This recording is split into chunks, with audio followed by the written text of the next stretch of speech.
अस्सलाम वालेकुम नाजरीन, आप देख रहे हैं प्रोग्राम दूसरा रुख और मैं हूं सनाउल्लाह खान। नाजरीन, तहरीक इंसाफ की हुकूमत को 3 साल होने जा रहे हैं। इसी माह 13 तारीख को इस मौजूदा असम्बली ने हलफ उठाया और उसकी कार्रवाई शुरू हुई। इन 3 सालों के दौरान हुकूमत की क्या कारकर्दगी रही और हुकूमत ने उस पर कि अपना जो एजेंडा था उस पर कितना अमल दरामद किया, इस पर हम बात करेंगे। और हम ये भी देखेंगे कि इस हुकूमत के दौरान जो सबसे मुश्किल काम है वो हुकूमत की तर्जमानी करना रहा है। और इन 3 सालों के दौरान इत्तलात की वजारत कई मरतबा तब्दील भी हुई। पहले वज़ीर इत्तलात फवाद चौधरी साहब को बनाया गया, उसके बाद भी 2 वज़ीर आए, लेकिन दोबारा से ये ज़िम्मेदारी वज़ीर इत्तलात को दी गई। और आज हमारे साथ, हमारी खुशकिस्मती है, हमारे साथ फवाद चौधरी साहब मौजूद हैं, वज़ीर इत्तलात हैं इस वक्त और तर्जमानी भी कर रहे हैं हुकूमत की। फवाद साहब, बहुत बहुत शुक्रिया आपका। फवाद साहब, 3 साल कैसे रहे और इस दौर में जब कोविड आया, इकनॉमिक जो स्लो डाउन था, इन्फ्लेशन हुआ बहुत ज़्यादा, इसके अलावा जो पॉलिटिकल टर्माइल रहा है पार्लियामेंट में रहा है, एक बड़ी सख्त अपोजिशन थी और एक सियासी तौर पर भी माहौल ठीक नहीं रहा, उसमें वज़ीर इत्तलात की जो ज़िम्मेदारी है और तर्जमानी होती है, आपके ख़्याल में उस इतनी मुश्किल है? और ये 3 साल में जिस तरह वज़ीर तब्दील भी होते रहे हैं, मुश्किल तो है, ज़ाहिर है। लेकिन देखिए, असल बात यह है कि ये जो मौजूदा दुनिया है ये नैरेटिव्स की ही लड़ाई है, वॉर ऑफ ओपिनियन है। पहले होता था ओपिनियंस, मोरालिटी कोई इशू नहीं थे, बादशाह तलवार उठाते थे, दूसरे मुल्कों पे चढ़ जाते थे।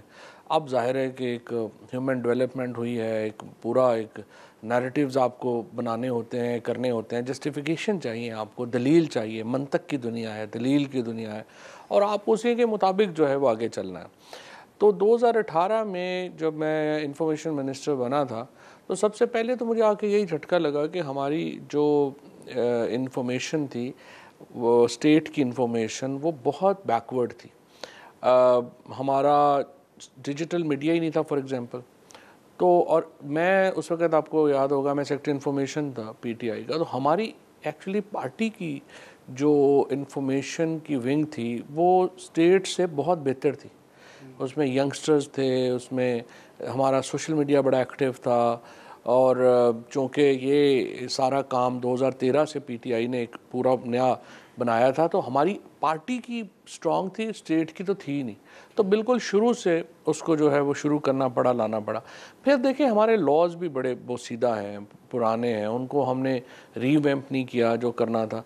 तो काफ़ी चैलेंजेस थे, तो अब उसको आहिस्ता आहिस्ता ओवरकम करने की कोशिश कर रहे हैं। जैसे आपने देखा, कल हमने स्टेट मीडिया को डिजिटलाइज किया, जो एक बहुत 1964 के बाद सबसे बड़ा रिफॉर्म था स्टेट मीडिया का। और इसी तरह से अब हम नए कवानीन की तरफ भी जा रहे हैं, वो भी हम बेहतर करना चाहते हैं। तो ये ब्रेक क्यों आया? आप जब इतना अच्छा काम कर रहे थे, एक नई इनोवेशन ला रहे थे और जो मीडिया में जो ख़ासकर स्टेट मीडिया था उसको आप इनोवेट कर रहे थे, जदीद तकाज़ों के मुताबिक काम कर रहे थे, तो इसकी वजह क्या थी? क्या इंटरनल वजूहात थी आपकी हुकूमत के अंदर, या प्राइम मिनिस्टर कुछ नया तजर्बा करना चाहते थे? देखिए जी, ये तो सवाल जो है वो ज़ाहिर है कि इसका जवाब तो प्राइम मिनिस्टर साहब दे सकेंगे, लेकिन उनका प्रेरोगेटिव है। वो उस वक़्त समझते होंगे, होता ही है कि आप तजर्बे से भी सीखते हैं। पहले दफ़ा जब आप आते हैं, बहुत सारी चीज़ों आपको, अब मतलब अगर मैं इंफॉर्मेशन मिनिस्टर बना हूँ पहली दफ़ा, तो मुझे तो कैपेसिटीज़ का इल्म नहीं है ना, कि अफसरों की क्या कैपेसिटी है, महकमों की क्या कैपेसिटी है। तो आपको कुछ अर्सा लगता है समझने में भी। तो I am sure prime minister साहब का भी यही होगा कि उनको भी जो लर्निंग है उनके, वो खैर वो तो कहते भी हैं खुद कि 2018 से, और अब वो एक मुख्तलिफ वज़ीर आज़म है। अच्छा, दूसरा एक चीज़ और भी देखी है, इतने सारे स्पोक्समैन हैं, इन तमाम चीज़ों को कोऑर्डिनेट करना आया कि ज़रूरत है। 2-2 मामले ख़ुसूसी हैं, फोकल पर्सन हैं, फिर प्राइम मिनिस्टर हाउस में बैठे हैं कुछ लोग। तो ये कुछ आप क्या समझते हैं, इससे कोऑर्डिनेशन का और इश्यूज़ का मसाइल नहीं तो खड़े इतने होते? नहीं है, अब तो इतने नहीं है, सर, अब तो सिर्फ 2 मामले ख़ुसूसी हैं नहीं, वो आपके, तो हमने एक स्टेट मिनिस्टर भी हैं। नहीं, फ़ारूक हबीब और शहबाज जो हैं वो डील करते हैं मीडिया को। रऊफ़ साहब जो हैं वो सिर्फ उनका जो काम है वो जो फॉरेन मीडिया की एक स्ट्रेटजी है, नैरेटिव है, उसके लिए उनका है। सारी टीम बाकी आपके नहीं अंडर है, काम करती हैं? सारी टीम मेरे अंडर। अच्छा, दूसरा अब हम चलते हैं, क्योंकि 3 साल आपके पूरे होने हैं।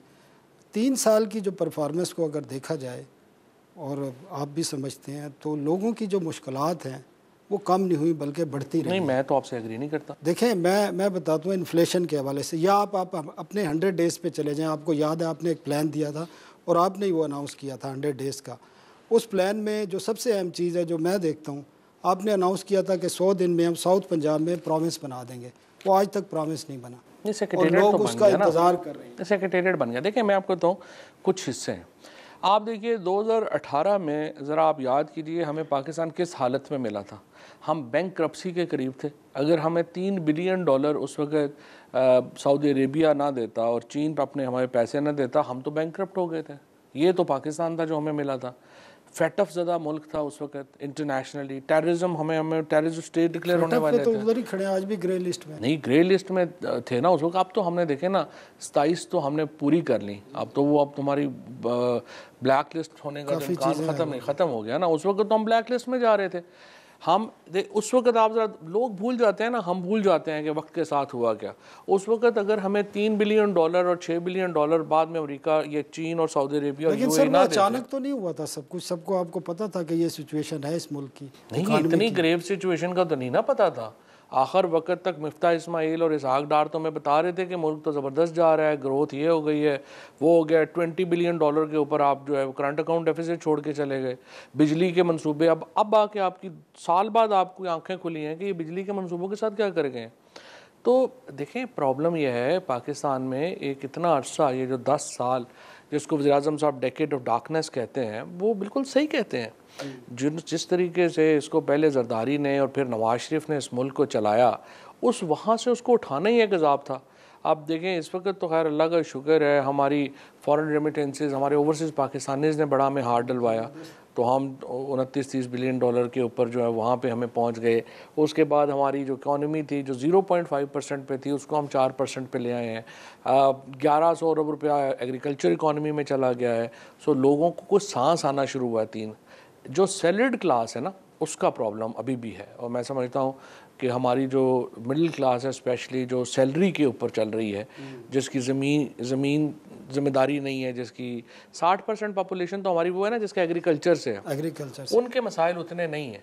सैलरीड क्लास के प्रॉब्लम्स हैं और अर्बन एरिया, शहरों में, अर्बन एरिया से। लेकिन इन्फ्लेशन में भी अगर देखा जाए, जो 60 अर्बन रह रहे हैं या जिसको सैलरी क्लास कह रहे हैं, उनके भी 10-12 आइटम है। और उन हर आइटम को अगर देखें आप, बिजली के रेट, गैस के रेट, आटा, चीनी, घी, दालें जंप किए हैं 3 साल में, डबल से भी क्रॉस कर गए हैं। ये वो इश्यूज़ हैं, तो वो उसको हल करने के हवाले से कोई स्ट्रेटजी है? देखो ना, एक दो बातें हैं।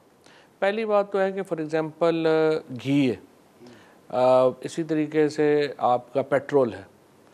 अब ये पाकिस्तान का तो इस पर कोई कंट्रोल नहीं है। अगर आप देखें तो पेट्रोल की कीमत दुनिया में 47% उसमें इजाफा हो गया है 2018 से। हमने उसमें 11% इजाफा किया।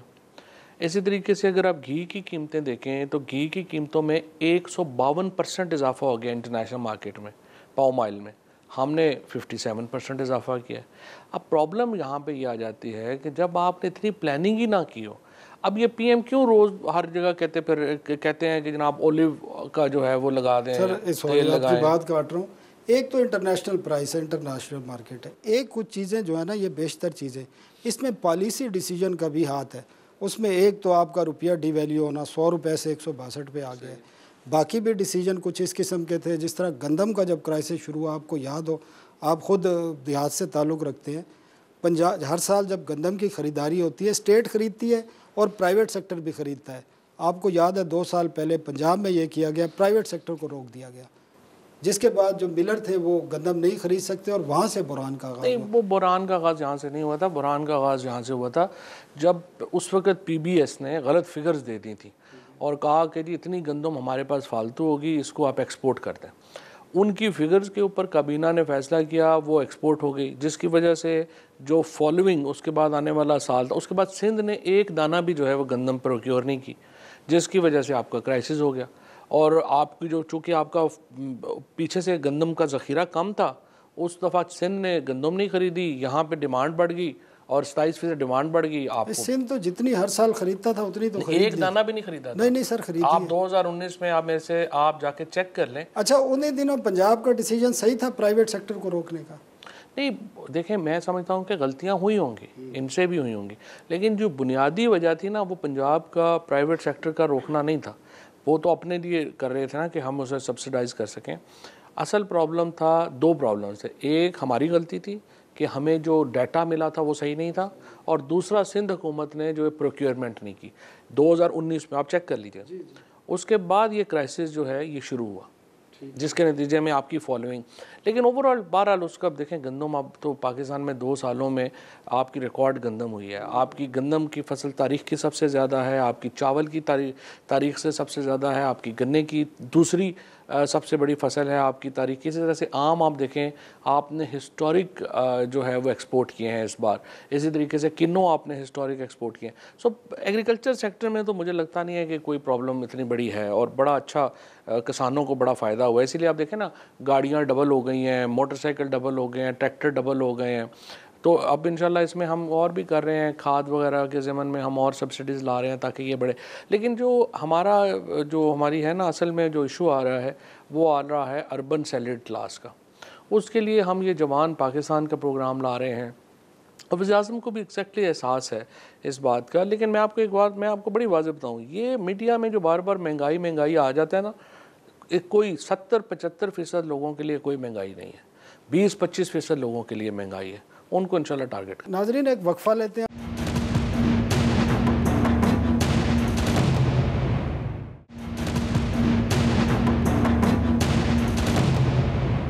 जी नाजरीन, वेलकम बैक। दूसरा जो आपका एजेंडा था एहतसाब का था, 100 डेज़ में भी था, और 3 साल अगर देखें तो मुझे तो कोई नज़र नहीं आता कोई बहुत बड़ा उसमें ब्रेक थ्रू आया हो, कोई लोग पकड़े गए हों, कोई रिकवरीज हुई हैं, थोड़ी बहुत रिकवरीज कुछ केसों में। लेकिन जिस तरह की अनाउंसमेंट थी, चीज़ें थी, उस तरह ना ही लोगों को सज़ाएँ हो रही हैं, ना ही उस तरह का रिएक्शन आ रहा है। और एक और भी इसमें सवाल है, वो बाद में करूँगा, लेकिन इस बारे में ज़रा देखिए, रिकवरीज तो ओवरऑल 487 अरब रुपए की रिकवरी नैब ने की है, लेकिन जो अमूमी तासुर है वो आप वाला जो तासुर है वो सही है। उसमें 2 वजह हैं। एक तो नवाज़ शरीफ को बाहर भेजने का बड़ा नुकसान हुआ। नवाज़ शरीफ को सज़ा होना कोई मामूली बात तो नहीं मुखालिफ थी। थे मुझे मैंने तो कहा था ना भेजें, और मुझे पता था ड्रामा कर रहे हैं। उनको बाहर भेजने के नतीजे में जो एक तासुर आम आदमी को गया वो ये गया कि ये तो अच्छा। और फिर उसमें भी आप देखें कि मीडिया का बड़ा रोल था। जो मीडिया के एंकर्स उस वक्त आंसू बहा बहा के बता रहे थे कि नवाज शरीफ तो अगर ना गए तो क्या होगा, लुट गए, मर गए, बर्बाद हो गए।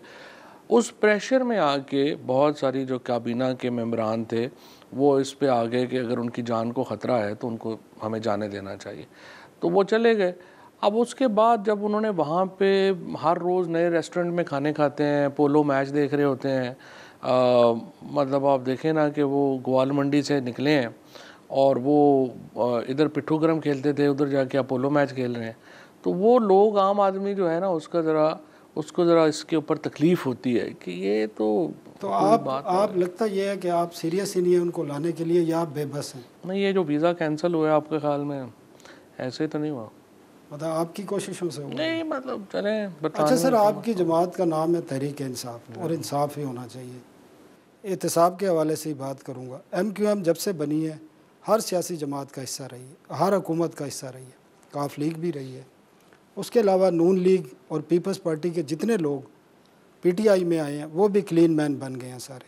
तो अगर ये देखा जाए MQM कितना लंबा इक़्तिदार है, काफ लीग के किसी एक बंदे को नैब ने नोटिस जारी किया, इसी से ये तासुर जाता है कि ये सिलेक्टेड एहतसाब हो। नहीं, MKM के जो लोग थे जिनके ऊपर एहतसाब का नोटिस है, ज़्यादातर लोग तो वो भाग गए हैं। ये MKM जो है ना वो काफ़ी मुख्तलिफ है उस MKM से जिसके ख़िलाफ़ एक्शन हुआ था, या जो चीज़ें। खान साहब तो लंदन में MKM के ख़िलाफ़ अदालत में भी गए थे। उन्हीं के ऊपर तो अब भी हम खिलाफ हैं।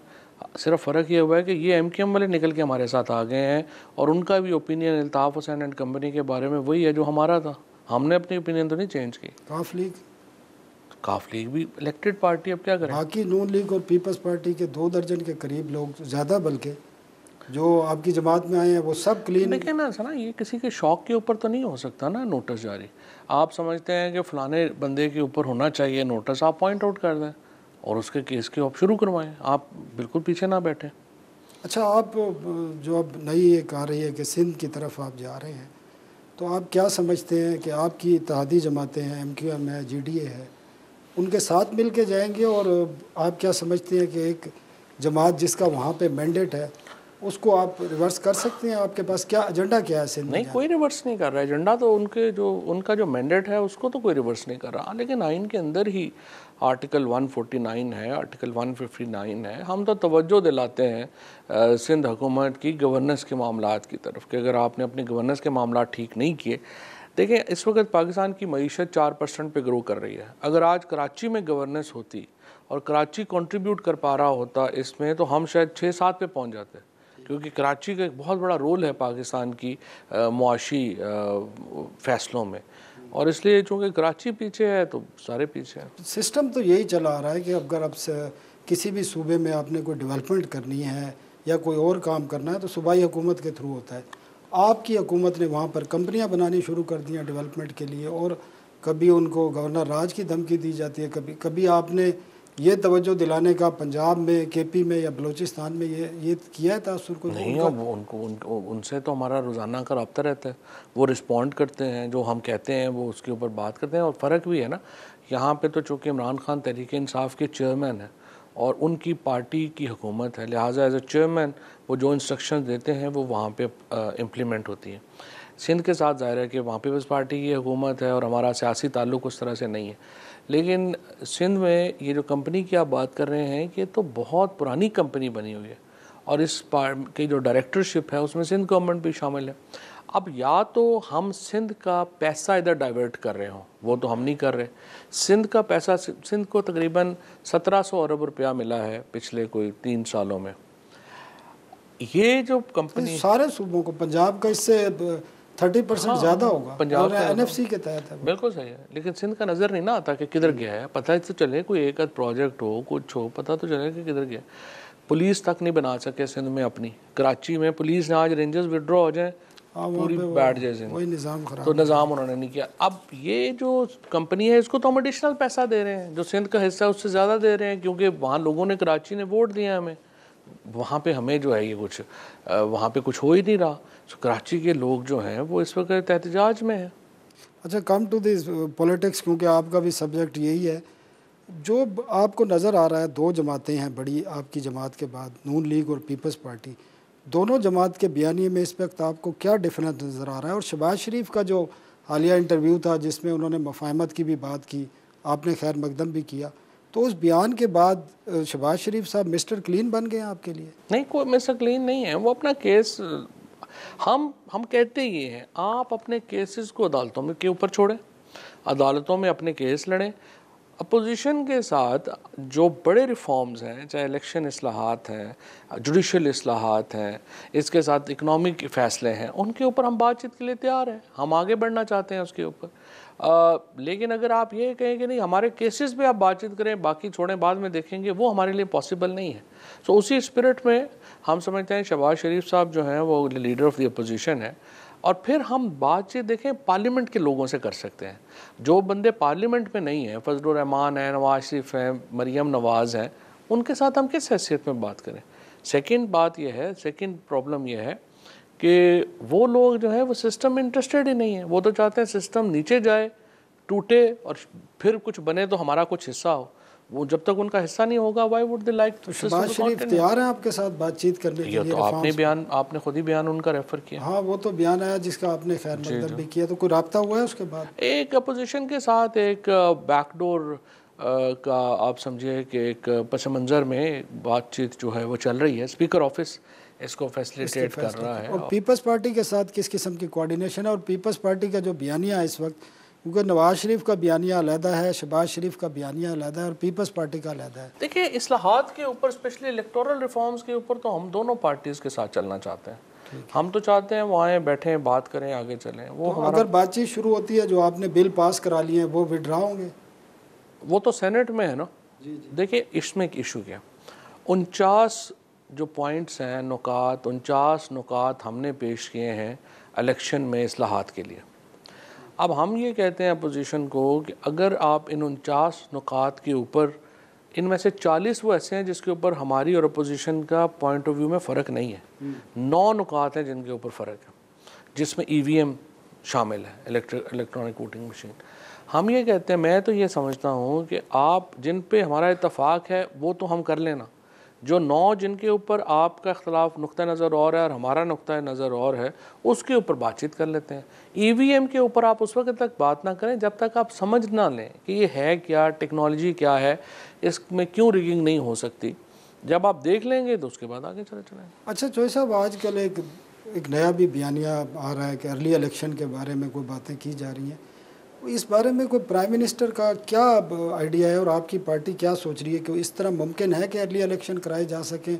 और इस किस्म का इन्वायरमेंट आ रहा है क्योंकि आपने जीबी का इलेक्शन जीता है, एजेके का जीता है, सियालकोट के इलेक्शन जीते हैं और एक इन्वायरमेंट बना हुआ है। तो ये भी एक बयानिया चल रहा है आजकल, मीडिया में भी है, सोशल मीडिया पे भी कुछ सियासतदान भी बात करते हैं कि शायद पीटीआई अर्ली इलेक्शन में चली जाए। लेकिन ये तो ऐसे मसाले के लिए किसी ने कह दिया होगा, अदरवाइज़ लेकिन अभी तो इस साल तो हमारे सारे बड़े प्रोजेक्ट्स जो हैं वो शुरू हुए हैं। इनको कम से कम 2 साल चाहिए इन प्रोजेक्ट्स को कंप्लीट होने के लिए, तो उससे पहले क्यों इलेक्शन कराएंगे। अच्छा चौधरी साहब, बहुत तनकीद होती है पंजाब की जो गवर्नेंस के हवाले से, और बड़ी तनकीद भी होती है, बातें भी आती हैं, लेकिन प्राइम मिनिस्टर डटे हुए हैं बुज़दार साहब के साथ। आए रोज़ कई इश्यूज़ भी खड़े होते हैं। अभी जो कल एक शादी में अटैक हुआ है वो भी बड़ा, इसी किस्म के बाकी भी वाक़यात होते रहते हैं। तो क्या प्राइम मिनिस्टर साहब पंजाब की परफॉर्मेंस से, और एक ये भी आ रहा है कि पंजाब की जितना भी गवर्नेंस सिस्टम चल रहा है वो इस्लामाबाद से पीएम ऑफिस से चलता है, तो इस तासुर को अभी तक आपकी हुकूमत दूर क्यों नहीं कर सकी? और ये गवर्नेंस के हवाले से जो इश्यूज़ आ रहे हैं ये कब तक हल होगा? देखिए, पहली बात तो यह है कि ये तो डिस्कनेक्ट नहीं हो सकता इस्लामाबाद लाहौर से।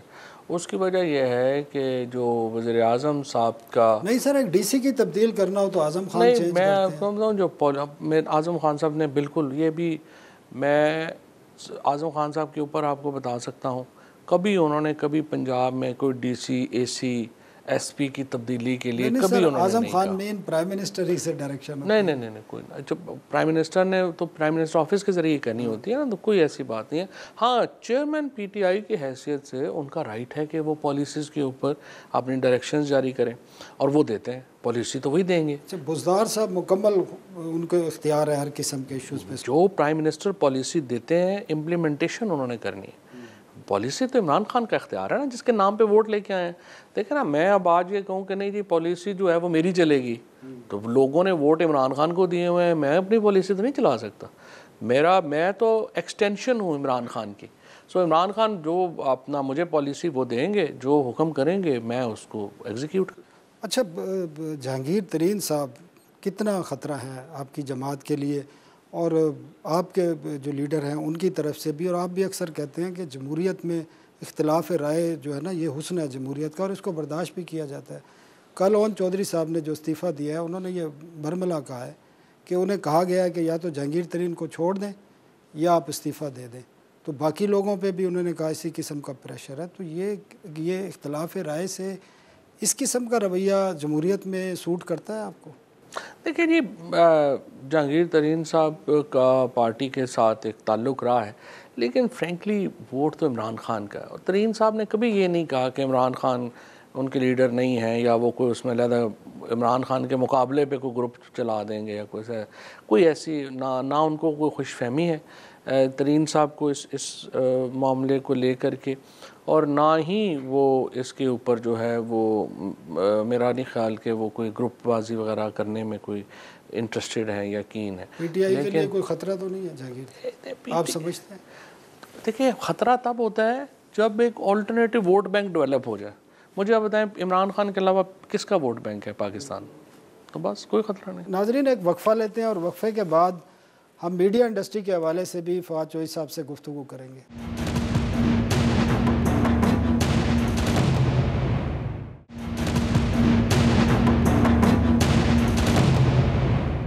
जी नाजरीन, वेलकम बैक।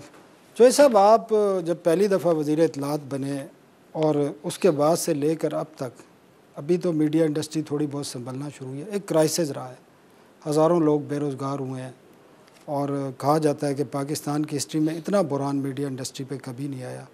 एक तो इसकी वजह क्या है, और एज़ ए मीडिया इंडस्ट्री के आप हमारे लिए बड़ी हैसियत रखते हैं और आपके मीडिया जो हमारी इंडस्ट्री है वो आपके ही रहमो करम पे होती है। आप क्या समझते हैं कि, और आप क्या ऐसा हल तलाश कर रहे हैं कि मीडिया इंडस्ट्री अपने पाँव पे खड़ी हो और ये जो अनएम्प्लॉयमेंट हुई है और लोगों की जो माशी मुश्किलात हुई हैं ये कम हो सके? अब तो अल्हम्दुलिल्लाह काफ़ी हद तक ये मामला कंट्रोल में आ गया है। देखिए शुरू में इशू क्या हुआ कि एक तो मैंने बार बार इस तरफ तवज्जो दिलाई कि डिजिटल जो इंटरवेंशन है, टेक्नोलॉजी इंटरवेंशन जो है, ये मीडिया में बहुत बड़ी आ रही है और आप इससे टेक ओवर हो जाएंगे। मसलन मैं आपको मिसाल देता हूँ, आपका एक बहुत बड़ा, आपका जो दूसरा सबसे बड़ा ग्रुप है आपका मीडिया, उनके 16 दफ्तर थे पाकिस्तान में, 16 या 18। उन्होंने देखा कि ये 16-18 दफ्तर रखने की ज़रूरत ही नहीं है। उन्होंने सारे दफ्तर ख़त्म कर दिए। उन्होंने कहा कि कॉपी जो है वो कराची से बनेगी, वहाँ से वो क्लिक करते हैं, मुतल्लिका शहरों में चली जाती है, वहाँ से प्रिंट होके अखबारें डिस्ट्रीब्यूट हो जाती हैं। तो अब ये तो टेक्नोलॉजी इंटरवेंशन है। और आपको कोई ऐसा सहाफ़ी या लोग जो मालिकान हैं, उस वक्त तो मेरे से नाराज़ ही हो गए लोग जब मैंने ये कहा कि देखिए ये बहुत प्रॉब्लम होगा। अच्छा, अब उसके बाद फिर लोगों ने जब यूट्यूब चैनल्स बनाना शुरू किया और डिजिटल, मेरा ख्याल था ये 5 साल लगेंगे, लेकिन फ्रेंकली आपके सामने 2.5-3 सालों में सारा काम हो गया और डिजिटल मीडिया बहुत बड़ा हो गया। 2018 में असद उमर साहब फाइनेंस मिनिस्टर थे, मैंने उन्हें लेटर लिखा, मैंने कहा सर जो एडवर्टाइजिंग है वो मीडिया की इस वक्त डिजिटल मीडिया की 4 बिलियन है, मेरे ख्याल में ये 12 बिलियन पे चली जाएगी अगर आप इस पर इकदाम करें और टैक्स नेट में लेके आएँ। वो इस साल 25 बिलियन पे चली गई है, मेरे अंदाजे से भी डबल हो गई है। तो अब ये इसमें प्रेडिक्शंस करना बड़ा मुश्किल है। अच्छा, अब ये एक तो इशू ये है कि हमारे मीडिया को अडॉप्टेबिलिटी को बड़ा तेज़ रखना पड़ेगा। आप इसीलिए मैंने सारे इस दफ़ा हमने जो अपनी एडवर्टाइजिंग की पॉलिसी हमने मंजूर कराई है, उसमें हमने ये डिजिटल एडवर्टाइजिंग भी डाल दी है। और इसमें ये होगा कि ये जो प्लेटफॉर्म्स हैं उनको, वो नए प्लेटफॉर्म्स आएंगे। आपने मीडिया हाउसेस से काफ़ी लोग बेरोज़गार हुए हैं, लेकिन जिन्होंने इतना बड़ा रोज़गार डिजिटल मीडिया पे शुरू हुआ है वो तो आप इग्नोर नहीं ना कर सकते। तो ये मेरा ये ख्याल है कि ये सहाफ़ी जो हमारे हैं ना, उनको आगे चल के प्रॉब्लम्स नहीं होंगी। Actually they will earn more. ये पाकिस्तान का, और स्पेशली वो लोग जो कि नई टेक्नोलॉजीज़ को अडॉप्ट कर सकते हैं, आगे जा सकते हैं। फॉर एग्ज़ाम्पल आप देखें ना, हमारे पॉडकास्ट्स नहीं है।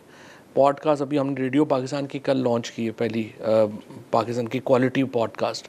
अब ये पॉडकास्ट एक और पूरी दुनिया में रेडियो का नेमुल बदल है, उसकी तरफ अभी लोग इतने नहीं आए, अभी आएंगे।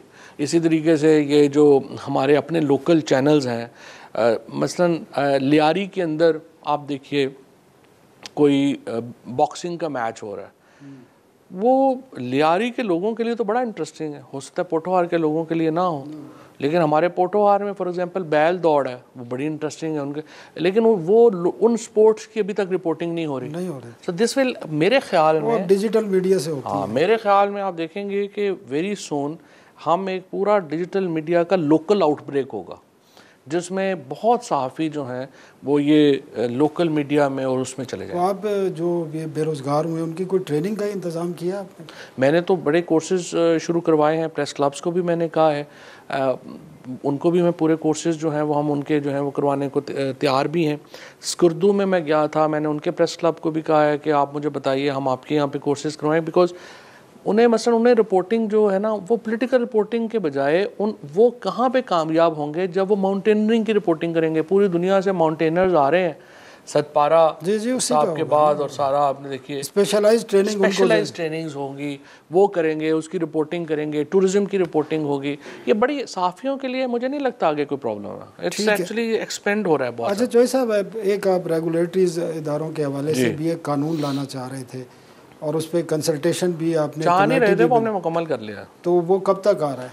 बस इंशाल्लाह ताला हमने अभी जो सेनेट और नेशनल असम्बली की जो स्टैंडिंग कमेटीज़ हैं उनको मैं बुलवा रहा हूँ, उनको मैं पेश कर रहा हूँ। इससे आपकी जो मीडिया ऑर्गेनाइजेशन है उनको मैंने दे दिया हुआ है, देखें ड्राफ्ट दे दिया। मुझे जो सबसे उसमें जो बड़ा प्रॉब्लम है ना जी, वो ये है कि हमारे देखें आप की अप्रोच है, आप जाते हैं पर जो फॉर एग्जांपल हमारे कैमरामैन हैं, हमारे टेक्नीशियंस हैं, एनएलईज हैं, वहाँ से अभी मैंने कुछ समझिए सिर्फ 3 महीनों में 67 करोड़ रुपया हमने जारी किया है मीडिया को। अभी भी शिकायतें आ रही हैं, तनख्वाहें नहीं मिल रही। सो हमने उनको फोरम देना है जहाँ पे ऑर्गेनाइजेशंस तनख्वाहें नहीं दे पा रही, उनको हमने उनके ख़िलाफ़ जो है वो एक मैकेनिज़्म, लीगल मैकेनिज़्म हमने देना है। सो वो लीगल मैकेनिज़्म हमने उसमें डाला है। उसके बाद उसके अंदर ये जो हमारा सोशल मीडिया का एक बहुत बड़ा प्रॉब्लम है। आप देखें, मैं टिकटॉक अभी तो खैर बैन हुई, लेकिन उससे पहले उसमें उसकी वजह से मैं बैन के तो मैं हक में नहीं हूँ फ्रेंकली, इसलिए कि उसकी यूट्यूब है, ये तो लाइब्रेरी है ना, लाइब्रेरी में किताबें हैं, अच्छी भी हैं बुरी भी हैं। लेकिन अब बच्चियां हैं वो कॉलेज जा रही हैं, एक बंदे ने उनकी वीडियो बना के टिकटॉक पर डाला हुआ है कि देखें ये फलानी लड़कियां जो हैं कॉलेज जा रही हैं। आप क्या कर, ये तो बिल्कुल अनएक्सेप्टेबल है।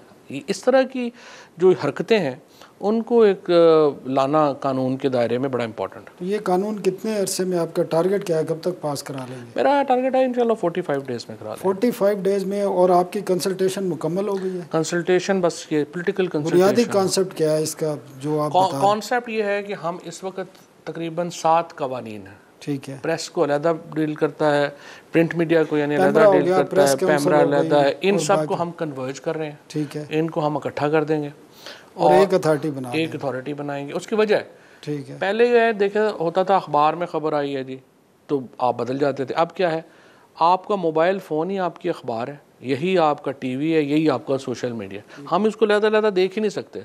सो हमने इसको कन्वर्ज करना है, इकट्ठा करना है और इम्प्लीमेंटेशन। अच्छा, इन इदारों का जो कंसर्न है, मैं भी ये चीज़ें देखता हूँ, इनके मुलाजमीन का बड़ा कंसर्न है कि शायद इन तमाम मुलाजमीन को घर भेज दिया जाए। नहीं वो मुख्तलिफ उसमें क्या आपने उसमें जो ड्राफ्ट दिया है अब कंसल्टेशन के लिए, उसमें क्या चीज़ उसमें रखी नहीं, जो लोग वो तो जाहिर है वो तो उनकी तो अपना उनको प्रोटेक्शन हासिल है, उनके प्रोटेक्शन है, वो तो रहेंगे। ठीक है नाजरीन, एक और वक्फा लेते हैं और वक्फे के बाद हम अपने आखिरी सेगमेंट में मज़ीद फ़वाद चौधरी साहब से गुफ्तगू का सिलसिला जारी रखें।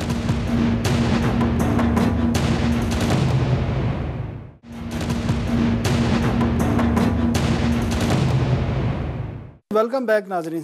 चौधरी साहब, आपके जो 3 साल रहे हैं ना, उसमें पार्लियामेंट की जो परफॉर्मेंस रही है कानून साजी के हवाले से और सियासी इन्वायरमेंट के हवाले से, और अपोजिशन का ये भी गिला है, बयानिया भी है कि मुल्क में जितना भी सियासी माहौल ख़राब हुआ है इसके ज़िम्मेदार PTI है। अब तो खैर बड़ी लेजिस्लेशन हुई है और चीज़ें हुई हैं। देखें, सबसे पहले वज़ीर-ए-आज़म साहब ने पहले दिन जो स्पीच की थी, अगर उस दिन अपोजिशन उनको करने देती तो ये पहला साल ही बड़ा अच्छा हो जाता। अनफॉर्चुनेटली अपोजिशन ने पहले दिन से ही वज़ीर-ए-आज़म साहब को ऊपर जिस तरीके से टारगेट किया, उसके नतीजे में कन्फ्रंटेशन हुई। लेकिन आप खैर चीज़ें बेहतर हो। आप तो पार्लियामेंट में पहले भी रहे हैं, सियासी अपोजिशन का तो काम ही ये होता है, हुकूमत ने बर्दाश्त नहीं नहीं, कोई काम है ये नहीं होता। देखें, ये तो वो TADA लेने तो नहीं आते ना। हर ये पॉलिटिक्स है, इसमें दोनों जो ताली है वो दोनों हाथ से बजती है और इसको इस तरह ही चलाना चाहिए। तो आप समझते हैं कि मुल्क में जो सियासी माहौल ख़राब है उसकी ज़िम्मेदार अपोजिशन है? अपोजिशन तो इसलिए है कि वो इसके ऊपर संजीदगी से उन्होंने रिफॉर्म्स के ऊपर उन्होंने अपने आप को फोकस कर लिया सिर्फ 10 केसेस के ऊपर। वो केसेस ना ख़त्म होने थे ना कुछ, जिसकी वजह से प्रॉब्लम हुई। तो केसेस तो अदालतों ने डिसाइड, तो यही तो मैं हम समझा के थक गए उनको कि ये केसेस में हमने नहीं आपसे कोई करना, वो केसेस आप अदालतों में जाने, हमारे साथ आइए, बड़े रिफॉर्म्स पे बात करिए। तो केसेस के हवाले से जो अदालतों पे ये भी एक इल्ज़ाम आता है PTI पे कि अदालतों पे भी असरअंदाज होया जा रहा है और इस्टेब्लिशमेंट के रोल की भी बात की जाती है। सही, लेकिन आपने पहले हिस्से में कहा था कि खातर ख्वाह नताइज नहीं निकल पा रहे और उसमें लोग कहते हैं कि नहीं अदालतें आपके साथ नहीं हैं। तो या आपका ये सवाल गलत है या पहला गलत है? नहीं, मैं इस्टेब्लिशमेंट की रोल की बात कर रहा हूँ। नहीं, इस्टेब्लिशमेंट और अदालतें अगर हमारे साथ होती तो जो आपने पहला सवाल किया था कि एहतसाब तो बड़ा तगड़ा होना चाहिए। फिर आपके केस कमज़ोर क्यों है? आपके नैब के केसेस तो कमज़ोर नहीं है, मतलब केसेस आप जाएं, आप ना मेरी बात सुने ना किसी की सुने, आप जाएं ज़रा शहबाज शरीफ का केस देखें, उसमें ज़रा TTs को उठा के देखें, ज़मानतें क्यों हो जाती है? ये तो आप अभी आप अपना जो सवाल है फिर उसको अमेंड कर लेना। नैब की परफॉर्मेंस से आप मुतमईन हैं? नैब की परफॉर्मेंस में काफ़ी लूप होल्स हैं, उसको बेहतर करने की ज़रूरत है। चेयरमैन नैब रिटायरमेंट होने जा रहे हैं, उनकी मुद्दत पूरी हो रही है, उनको एक्सटेंशन मिलेगी अगर आप उनकी परफॉर्मेंस से खुश हैं, या आप नया चेयरमैन लाएंगे? अभी देखते हैं, अभी आगे चल के क्या सिचुएशन बनती है। लेकिन जाहिर है कि नैब के चेयरमैन के लिए आपको अपोजिशन और गवर्नमेंट की एक कंसेंसस चाहिए। लेकिन उसके एक्सटेंशन के लिए कानून में तरमीम भी करनी, वो तो फिर अगर हुकूमत और अपोजिशन की कंसेंसस हो तो बात आगे बढ़ सकती है। तो अपोजिशन उस कंसेंसस का टाइम तो आ गया है, क्योंकि अब ये देखें ना, यहाँ पे भी प्रॉब्लम है ना कि शहबाज शरीफ एक्यूज्ड है, नैब में उन्होंने अपना जो है वो पेश हो रहे हैं। अब उन्हीं को कहें जी आप अपनी बता दें, आप अपनी आपकी मर्जी चाहिए क्या नया चेयरमैन लगाएं, ये तो मजाक है। तो इसमें लीगल राय लेंगे प्राइम मिनिस्टर? ये बिल्कुल, इसमें हम अटॉर्नी जनरल साहब के साथ ये मामला डिस्कस हो रहा है और इसका कोई हल होगा। लीडर ऑफ द अपोजिशन इस सिनेरियो में उनको इस मामले का हिस्सा नहीं बनना चाहिए। ये इलेक्शन कमीशन के मेंबरान के लिए भी यही असूल होगा? नहीं, इलेक्शन कमीशन के मेंबरान के लिए वज़ीर आज़म साहब उनको लेटर लिख रहे हैं। अच्छा, लेकिन हम समझते हैं कि चेयरमैन नैब के लिए लीडर ऑफ द अपोजिशन को कंसल्टेशन में नहीं आना चाहिए। तो फिर उसका कौन सा तरीका कार इख्तियार किया? वो भी हुकूमत और अपोजिशन के दरमियान बातचीत होगी। अच्छा जोई साहब, बिल्कुल आखिरी सवाल है क्योंकि आजकल ये बड़ा डिबेट में है। आसिम सलीम बाजवा ने इस्तीफ़ा लिया, उसकी वजूहात क्या थी? क्योंकि माजी में भी उन्होंने इस्तीफ़ा दिया था तो उस वक्त प्राइम मिनिस्टर ने रिजेक्ट कर दिया था। अब क्या वजूहात थी? अफवाहें हैं, मुख्तलिफ की खबरें चल रही हैं। आप क्योंकि हुकूमत के तर्जमान भी हैं, वज़ीर इत्तलात भी हैं, आपको पता भी होगा कि वजूहात क्या हैं। आया उनसे इस्तीफ़ा लिया गया या उन्होंने दिया है, और वजूहात क्या हैं? बाजवा साहब ने 42 साल पाकिस्तान की खिदमत की है। पाकिस्तान की फ़ौज में, पाकिस्तान का जो मीडिया डिपार्टमेंट है उसको, और फिर CPAC को उन्होंने बड़े भरपूर तरीके से सर्व किया है। सो आई थिंक वो रिटायर हुए हैं और उसके बाद उन्होंने अभी यहाँ से इस्तीफ़ा दिया है। So give the man his due, उनको उनकी इज्जत देनी चाहिए। वजूहात कुछ नहीं बता सकते? वजूहात उनकी होंगी, पर्सनल वजूहात होंगी। पर्सनल वजूहात पे दिया है। ठीक है फवाद चौधरी साहब, बहुत बहुत शुक्रिया हमें टाइम देने का। नाजरीन, ये थे फवाद चौधरी साहब। हमें अगले हफ्ते तक के लिए इजाज़त दीजिए। अल्लाह हाफ़िज़।